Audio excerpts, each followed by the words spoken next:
Je ne crois pas qu'il y ait de bon ou de mauvais, de toute façon. Je pense qu'on a tous une heure de gloire dans la vie. La mienne, c'était plutôt après le bac. Il y en a qui s'illustrent avant. Mais même ceux-là, de toute façon, ils sont les bienvenus en admission parallèle. Les admissions parallèles, c'est pas la voie des mauvais, c'est la voie des malins. Bon, c'est vrai que la prépa, c'est un peu connu pour être la filière d'excellence. Maintenant, il y a des élèves, j'en connais, mention passable, mention assez bien, qui ont réussi à faire une prépa, qui ont intégré HEC, ESSEC, ESCP. Donc tout est possible, c'est une question de volonté, de travail.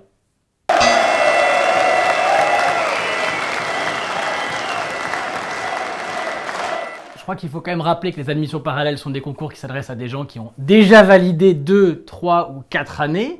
Donc en ce qui concerne ceux qui sont en 3e ou 4e année, ils ont travaillé plus que ceux qui sont en prépa parce que ça fait déjà 3 ans ou 4 ans qu'ils ont passé leur bac. Donc déjà, au global, moi qui ai intégré l'EM Lyon après ma 4e année, je peux vous dire que dans les 4 années post-bac, j'avais beaucoup plus travaillé qu'un élève en 2 ans de prépa. Ensuite, sur le contenu des épreuves, évidemment pas. Je peux vous dire que le projet professionnel, c'est une autre paire de manches quand il s'agit de le défendre en admission parallèle. Il faut avoir un projet qui est costaud, qui est travaillé. Le Taj-Maj fait bien rire les élèves de prépa, mais je les mets au défi d'avoir plus de 400.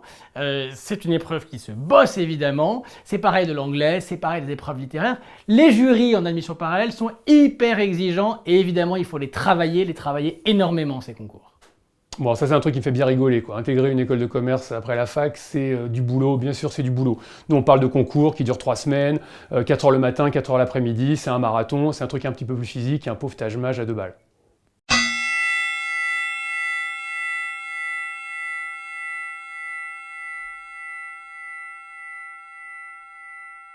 Aujourd'hui, c'est 50% des diplômés des grandes écoles qui y sont entrés par la voie des admissions parallèles. Donc les grandes écoles recrutent pour moitié des élèves de classe prépa et pour moitié des élèves qui n'ont pas été en classe prépa. C'est leur souhait, elles l'affichent haut et fort, elles veulent des candidats d'un autre genre, d'un profil nouveau.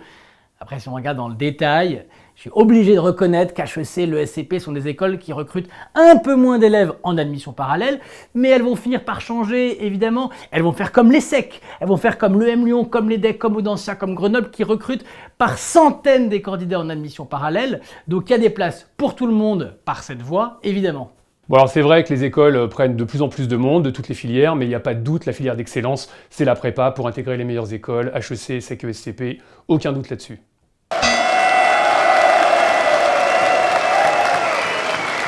Alors, autrefois, c'était vrai, c'est vrai qu'il y avait peu d'élèves pris en admission parallèle, du coup quand ils arrivaient sur les campus, on les montrait du doigt, on se moquait un peu d'eux, on disait « Ah voilà, regardez-les, les grugeurs et tout ». Aujourd'hui, on est tellement nombreux qu'on s'intègre parfaitement. Je pourrais vous montrer des dizaines de vidéos, de photos de moi en open bar à l'EM Lyon, avec tous mes copains admis en admission parallèle, aucun problème. C'est pareil à l'EDEC, c'est pareil à l'ESSEC. L'intégration se passe très bien.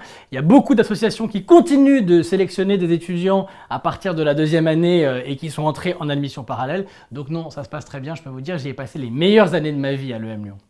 Bon, c'est vrai qu'il y a forcément des a priori, c'est plus facile de passer par la fac. Maintenant, on est des gens très ouverts, donc on accueille tout le monde. Alors, la fac, ça n'est pas exactement le Club Med. En fait, il y a, d'accord, peu de cours obligatoires, mais en réalité, il faut s'astreindre à travailler chaque semaine cet TD pour avoir une chance de valider. Il n'y a pas énormément d'interactions possibles avec les professeurs, il y a des contrôles de connaissances qui sont plutôt rares et regroupés en fin de semestre.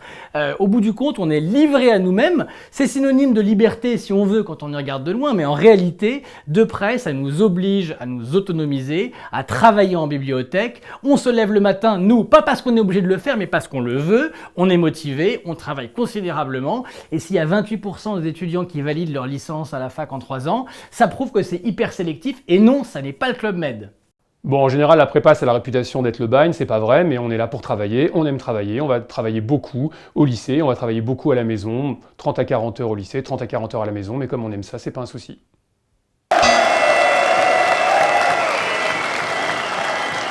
Alors, vous voulez que je vous parle de mes diplômes? Moi, le diplôme de l'EM Lyon que j'ai, c'est le même que celui qui est délivré à ceux qui sont rentrés par la classe prépa. Le même, c'est pas un diplôme au rabais, c'est un diplôme qui vaut exactement la même chose. Sauf que moi, j'en ai un autre de diplôme. Celui que j'ai eu avant d'entrer, mon diplôme de droit, et ça fait de moi un double diplômé. Donc mon CV, il a un peu plus de gueule. Bon, c'est pas vrai de dire qu'on n'a rien après une prépa, de toute façon maintenant il y a des équivalences, et quand bien même on a appris à bosser, et ça c'est hyper important, surtout quand on se retrouve en fac après.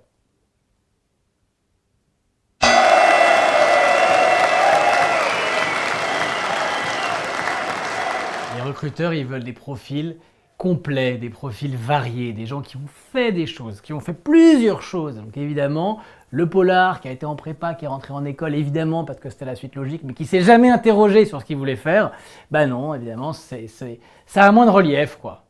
Alors on a peut-être le même diplôme, mais on n'est pas arrivé par les mêmes moyens, et c'est clair que les recruteurs, qui sont souvent des anciens des grandes écoles, ils regardent le CV et ils font la différence entre un élève qui est passé par la prépa et un élève qui est passé par la fac.